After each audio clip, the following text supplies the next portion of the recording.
نحمده ونصلي على رسوله الكريم اما بعد فاعوذ باللہ من الشیطان الرجیم بسم اللہ الرحمن الرحیم۔ نیت کے مسائل۔ اعمال کے اجر و ثواب کا دار و مدار نیت پر ہے۔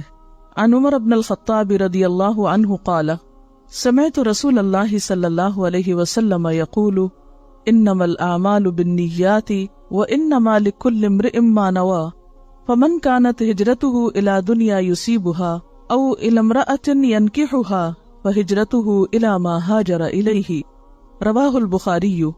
حضرت عمر بن خطاب رضی اللہ عنہ کہتے ہیں میں نے رسول اللہ صلی اللہ علیہ وسلم کو فرماتے ہوئے سنا، اعمال کا دار و مدار نیتوں پر ہے، ہر شخص کو اس کی نیت کے مطابق بدلہ ملے گا۔ جس نے دنیا حاصل کرنے کے لیے ہجرت کی اسے صرف دنیا ہی ملے گی، ہجرت کا ثواب نہیں، اور جس نے کسی عورت سے نکاح کے لیے ہجرت کی اسے بس عورت ہی ملے گی، ہجرت کا ثواب نہیں۔ اسے بخاری نے روایت کیا ہے۔ یعنی ہر انسان جو کچھ بھی کرتا ہے بظاہر وہ کتنا ہی اچھا، کتنا ہی بڑا اور کتنا ہی نیک عمل کیوں نہ نظر آتا ہو، لیکن اگر اس کے پیچھے مقصد اور ہے، غرض کچھ اور ہے، نیت کچھ اور ہے، تو بظاہر کیا وہ عمل فائدہ نہ دے گا جب تک کہ وہ کام اللہ کے لیے نہ ہو اور درست مقصد کے لیے نہ ہو، آخرت کے لیے نہ ہو۔ اسی طرح عبادات میں بھی نیت کاؤنٹ ہوگی۔ اگر کوئی ویسے ہی سارا دن بھوکا پیاسا رہتا ہے تو اس کے بھوک پیاس کا اسے کوئی اجر یا صلہ یا بدلہ نہ ملے گا۔ تو خواہ وضو کرنا ہو یا نماز پڑھنا ہو یا زکوٰۃ دینا ہو یا حج کرنا ہو یا پھر روزہ رکھنا ہو، ہر عمل کے پیچھے نیت کرنا ضروری ہے۔ دکھاوے کا روزہ شرک ہے۔ ان شداد بن اوس رضی اللہ عنہ قال سمعت رسول اللہ صلی اللہ علیہ وسلم یقول من صلی یرائی فقد اشرک ومن صام یرائی فقد اشرک ومن تصدق یرائی فقد اشرک، رواہ احمد۔ حضرت شداد بن اوس رضی اللہ عنہ کہتے ہیں میں نے رسول اللہ صلی اللہ علیہ وسلم کو فرماتے ہوئے سنا ہے جس نے دکھاوے کی نماز پڑھی اس نے شرک کیا، جس نے دکھاوے کا روزہ رکھا اس نے شرک کیا، جس نے دکھاوے کے لیے صدقہ کیا اس نے شرک کیا۔ اسے احمد نے روایت کیا ہے۔ روزے کی نیت دل کے ارادے سے ہے۔ مروجہ الفاظ وبصوم غد نویت سنت سے ثابت نہیں، کیونکہ نیت زبان پر نہیں ہوتی، نیت دل میں ہوتی ہے، اور روزے کی نیت کے لیے کوئی بھی الفاظ نبی صلی اللہ علیہ وسلم سے ثابت نہیں ہے۔ فرض روزے کی نیت فجر سے پہلے کرنا ضروری ہے، یہ بہت اہم بات ہے۔ فرض روزے کی نیت فجر سے پہلے کرنا ضروری ہے۔ ان حفصہ رضی اللہ عنہا ان النبی صلی اللہ علیہ وسلم قال من لم یجمع الصیام قبل الفجر فلا صیام لہ، رواہ ابو داؤد والترمذی۔ حضرت حفصہ رضی اللہ عنہا سے روایت ہے نبی اکرم صلی اللہ علیہ وسلم نے فرمایا جس نے فجر سے پہلے روزے کی نیت نہ کی اس کا روزہ نہیں۔ اسے ابو داؤد اور ترمذی نے روایت کیا ہے۔ جیسے بعض اوقات لوگ کیا کرتے ہیں کہ اچھا ابھی تو میں پاک نہیں ہوں، شاید 10 بجے تک ہو جاؤں تو پھر میں روزے کی نیت کر لوں، تو ایسا نہیں ہوتا۔ روزہ اپنے وقت پر ہی شروع ہوتا ہے، تاخیر سے نہیں۔ ہاں نفلی روزے میں نیت میں تاخیر ہو سکتی ہے، اور یہ فرق ہے فرض اور نفل روزے میں۔ نفلی روزے کی نیت دن میں زوال سے پہلے کسی بھی وقت کی جا سکتی ہے، اسی طرح نفلی روزہ کسی وقت کسی وجہ سے بھی توڑا جا سکتا ہے۔ عن عائشہ ام المؤمنین رضی اللہ عنہا قالت دخل علی النبی صلی اللہ علیہ وسلم ذات یوم فقال هل عندكم شيء فقلنا لا قال فإني إذن صائم ثم أتانا يوما آخر فقلنا يا رسول الله أهدي لنا حيث فقال أرينيه فلقد أصبحت صائما فأكل، رواہ مسلم۔ ام المومنین حضرت عائشہ رضی اللہ عنہا سے روایت ہے کہ ایک دن نبی اکرم صلی اللہ علیہ وسلم میرے گھر تشریف لائے اور پوچھا کیا تمہارے پاس کچھ کھانے کو ہے؟ ہم نے کہا نہیں۔ نبی اکرم صلی اللہ علیہ وسلم نے فرمایا اچھا تو پھر میرا روزہ ہے، اور یہ دن کا وقت تھا، یعنی صبح سے آپ نے کچھ نہیں کھایا تھا، یعنی صبح فجر سے پہلے نہیں نیت کی بلکہ دن میں نیت کی۔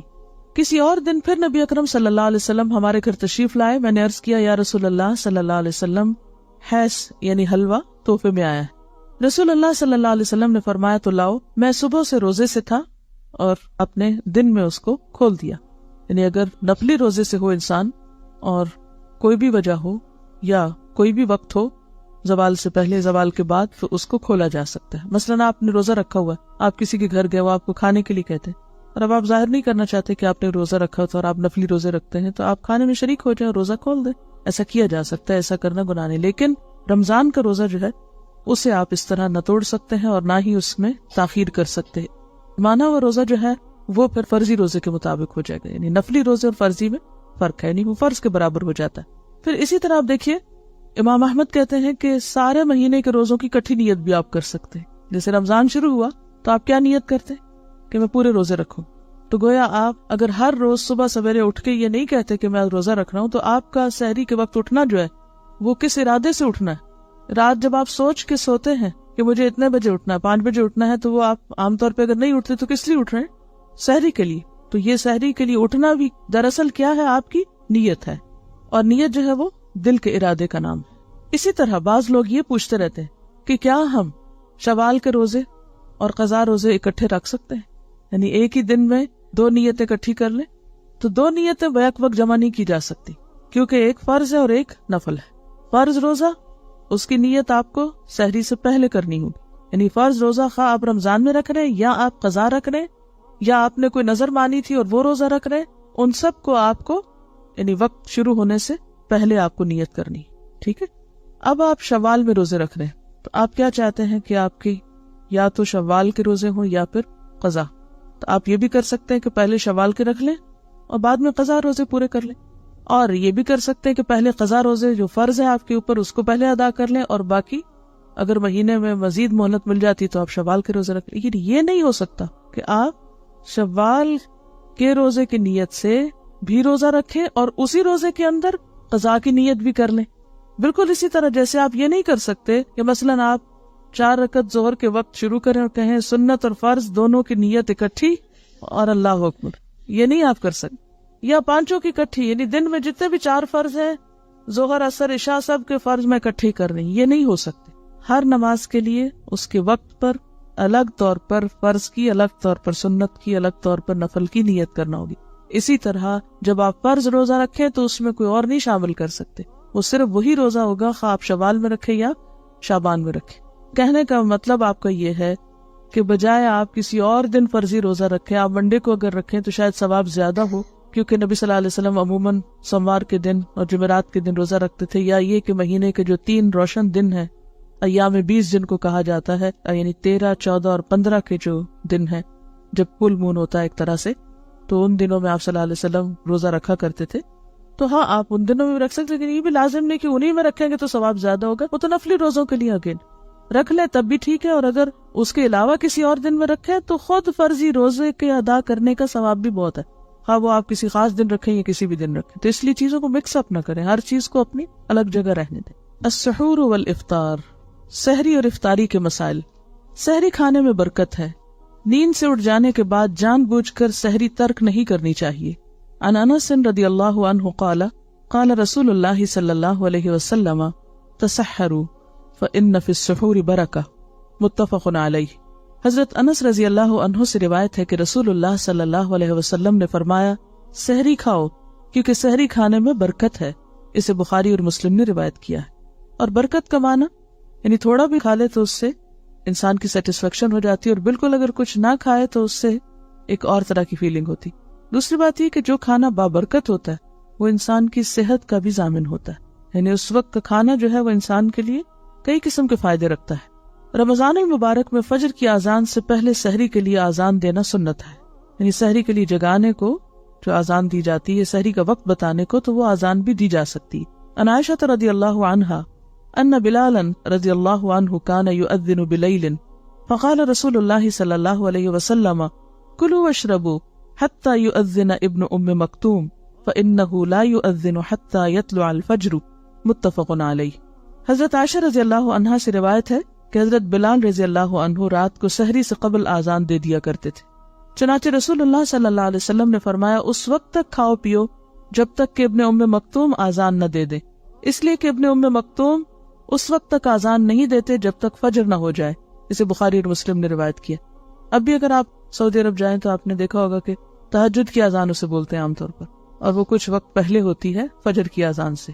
اس وقت عموماً لوگ تہجد کے لیے حرم میں جاتے ہیں، اور پھر فجر کی اذان ہوتی تو فجر کی نماز پڑھی جاتی، اور ان دو کے درمیان کا وقت عام طور پر سحری کھانے کا وقت ہوتا۔ افطار میں جلدی کرنا اور سحری میں دیر سے کھانا انبیاء کرام کا طریقہ ہے، یعنی سحری بہت جلدی نہیں کر لینی چاہیے کہ رات 12 بجے کر کے آپ سو جائیں، عن ابی الدرداء قال قال رسول اللہ صلی اللہ علیہ وسلم ثلاث من اخلاق النبوة تعجیل الافطار وتأخیر السحور ووضع الیمین علی الشمال فی الصلاة رواہ الطبرانی۔ حضرت ابو درداء رضی اللہ عنہ روایت کرتے ہیں کہ رسول اللہ صلی اللہ علیہ وسلم نے فرمایا 3 باتیں اخلاق نبوت میں سے ہیں، یعنی نبیوں کا طریقہ رہی ہیں۔ نمبر 1 روزہ جلدی افطار کرنا، اور جلدی سے مراد سورج غروب ہوتے ہی، وقت ہونے کے فوراً ساتھ ہی۔ نمبر 2 سحری دیر سے کھانا، یعنی آخری وقت میں کھانا، وقت کے بعد نہیں، وقت تک۔ نمبر 3 نماز میں دائیں ہاتھ بائیں ہاتھ کے اوپر رکھنا، اسے طبرانی نے روایت کیا ہے۔ سحری کھاتے آذان ہو جائے تو کھانا فوراً ترک کرنے کی بجائے جلدی جلدی کھا لینا چاہیے، یعنی ایک دم ابرپٹلی سٹاپ نہیں کرنا چاہیے۔ عن ابی ہریرہ رضی اللہ عنہ قال قال رسول اللہ صلی اللہ علیہ وسلم اذا سمع احدکم النداء والاناء على يده فلا يدعه حتى يقضي حاجته منه رواہ ابو داود۔ حضرت ابو ہریرہ رضی اللہ عنہ سے روایت ہے کہ رسول اللہ صلی اللہ علیہ وسلم نے فرمایا جب کوئی آدمی آذان سنے اور پینے کا برتن اس کے ہاتھ میں ہو تو اسے فوراً نہ رکھ دے بلکہ اپنی ضرورت پوری کر لے، اسے ابو داؤد نے روایت کیا۔ اب دیکھیے کہ کتنی حکمت ہے، کھانے کی وجہ پینے کا برتن کہا گیا ہے، کیونکہ یا تو آخر میں پانی پیتے ہیں یا چائے پیتے ہیں، تو چائے پیتے وقت یعنی بعض کو تھوڑی سی رہتی ہے تو اس کو اذان ہوتے ہوتے مکمل کر لیں، لیکن یہ نہیں کہ ایک آپ پینے کے بعد ایک اور بھی انڈیل لیں۔ روزہ افطار کرنے کے لیے غروب آفتاب شرط ہے۔ عن عمر رضی اللہ عنہ قال قال رسول اللہ صلی اللہ علیہ وسلم اذا اقبل اللیل من ہا ہنا وادبر النہار من ہا ہنا وغربت الشمس فقد افطر الصائم متفق علیہ۔ حضرت عمر رضی اللہ عنہ کہتے ہیں رسول اللہ صلی اللہ علیہ وسلم نے فرمایا جب رات آ جائے، دن چلا جائے اور سورج غروب ہو جائے تو روزہ دار روزہ کھول لے، اسے بخاری اور مسلم نے روایت کیا ہے۔ دوران سفر جہاز پر سوار ہوتے وقت اگر روزہ افطار کرنے میں 15 منٹ باقی ہوں لیکن پرواز کی مطلوبہ بلندی پر پہنچ کر سورج 1 گھنٹے بعد غروب ہوا تو روزہ بھی 1 گھنٹے بعد ہی افطار کیا جائے گا۔ اسی طرح سحری کے وقت کا تعین بھی حاضر جگہ اور مقام کے لحاظ سے کیا جائے گا۔ اس میں بہت دلچسپ بات ہے، ایسا ہوا کہ ایک مرتبہ رمضان میں سفر تھا تو لوگ فلائٹ پہ بیٹھے ہوئے تھے، تو جو ہی ابھی فلائٹ اٹھ رہی تھی تو افطار کا وقت ہو گیا، تو انہوں نے اعلان کر دیا کہ افطار کر لیں۔ لوگوں نے افطار کر لیا اور جب فلائٹ سٹیبل ہوئی اوپر گئی تو سورج نظر آ گیا اور لوگوں نے شور مچا دیا کہ ہمارا روزہ خراب کر دیا ہے، ابھی تو سورج غروب ہی نہیں ہوا۔ تو یقیناً جب آپ اوپر جا کے دیکھیں گے تو سورج ابھی نظر آ رہا ہوگا، نیچے ہوں گے تو سورج آپ کو نہیں دکھے گا۔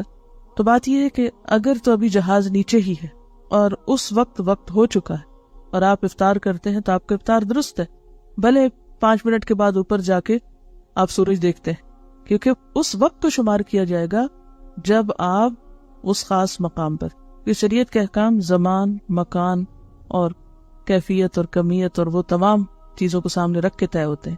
لیکن اگر افطار ہونے میں 5 منٹ تھے اور اتنے میں جہاز اوپر چڑھ گیا اور اب وہ 5 منٹ کتنے بن گئے، 1 گھنٹہ بن گیا، تو اب آپ 5 منٹ بعد افطار نہیں کریں گے جب تک وہ 1 گھنٹہ گزرے گا نہیں اور وہ سورج غروب نہیں ہوگا، افطار نہیں ہو سکتا۔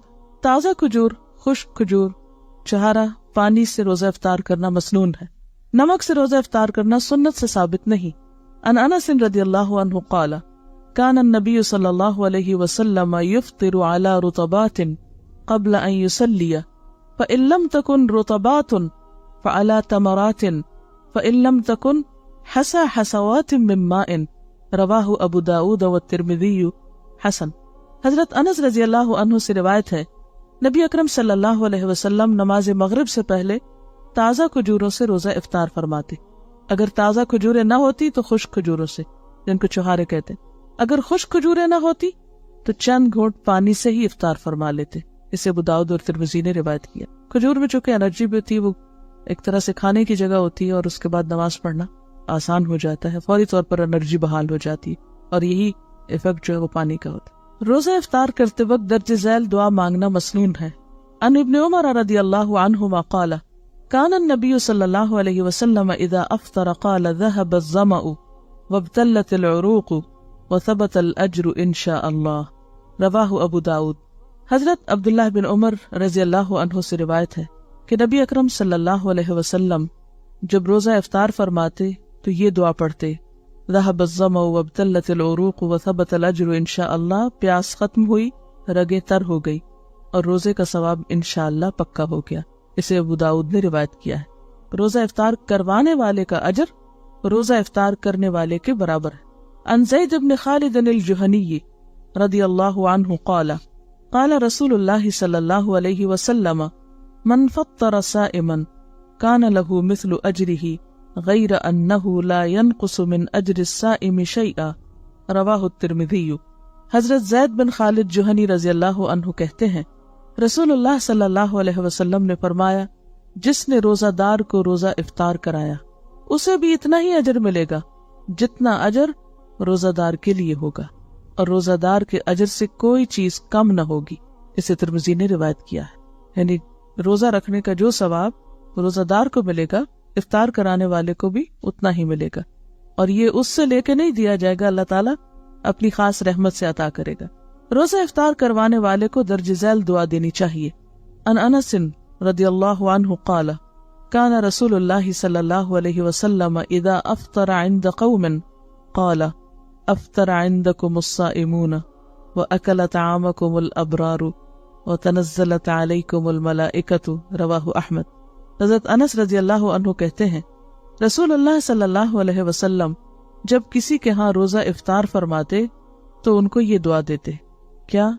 افطر عندکم الصائمون واکل طعامکم الابرار وتنزلت علیکم الملائکہ۔